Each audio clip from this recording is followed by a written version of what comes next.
पुरानी घड़ी का राज लखनऊ के एक पुराने मोहल्ले में आरव नाम का एक लड़का रहता था। आरव को पुरानी चीजें इकट्ठा करने का बहुत शौक था।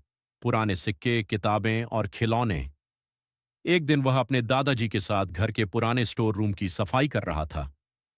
धूल से भरे एक बड़े से संदूक में उसे एक पुरानी दीवार घड़ी मिली।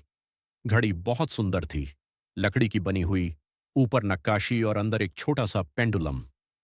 आरव ने पूछा, दादाजी, ये घड़ी किसकी है? दादाजी थोड़ा मुस्कुराए और बोले, ये घड़ी बहुत खास है, लेकिन यह कई सालों से बंद है। आरव को जिज्ञासा हुई। उसने घड़ी को साफ किया और दीवार पर टांग दिया। अचानक जैसे ही उसने पेंडुलम को हिलाया, घड़ी टिक टिक करने लगी। लेकिन अजीब बात यह थी कि घड़ी रात के 12 बजे अचानक रुक जाती थी। आधी रात का रहस्य। एक रात आरव ने तय किया कि वह जाग कर देखेगा कि घड़ी क्यों रुकती है। जैसे ही घड़ी में 11 बजकर 59 मिनट हुआ, कमरे में हल्की सी हवा चली और 12 बजते ही घड़ी रुक गई। तभी घड़ी के अंदर से हल्की सी रोशनी निकली। आरव डरते डरते पास गया। अचानक घड़ी के शीशे पर एक छोटा सा नक्शा दिखाई दिया। नक्शे में घर के पीछे वाले पुराने बगीचे का रास्ता बना हुआ था। आरव ने टॉर्च उठाई और धीरे धीरे बगीचे की तरफ चला गया।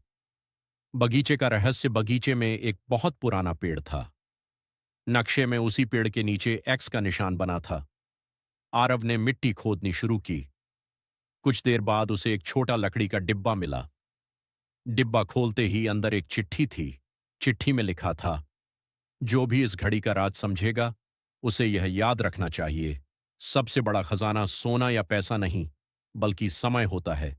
जो समय की कद्र करता है वही जीवन में सच्चा खजाना पाता है। नीचे दादाजी के पिता का नाम लिखा था। असली खजाना। अगले दिन आरव ने दादाजी को सब बताया। दादाजी की आंखों में आंसू आ गए। उन्होंने कहा, यह घड़ी तुम्हारे परदादाजी ने बनाई थी। वह हमेशा कहते थे कि समय सबसे कीमती चीज है। उस दिन के बाद आरव ने एक आदत बना ली, हर दिन समय का सही उपयोग करना। और घड़ी, वह अब कभी 12 बजे नहीं रुकती थी, क्योंकि शायद उसका रहस्य अब समझ लिया गया था। कहानी का संदेश। समय ही जीवन का सबसे बड़ा खजाना है।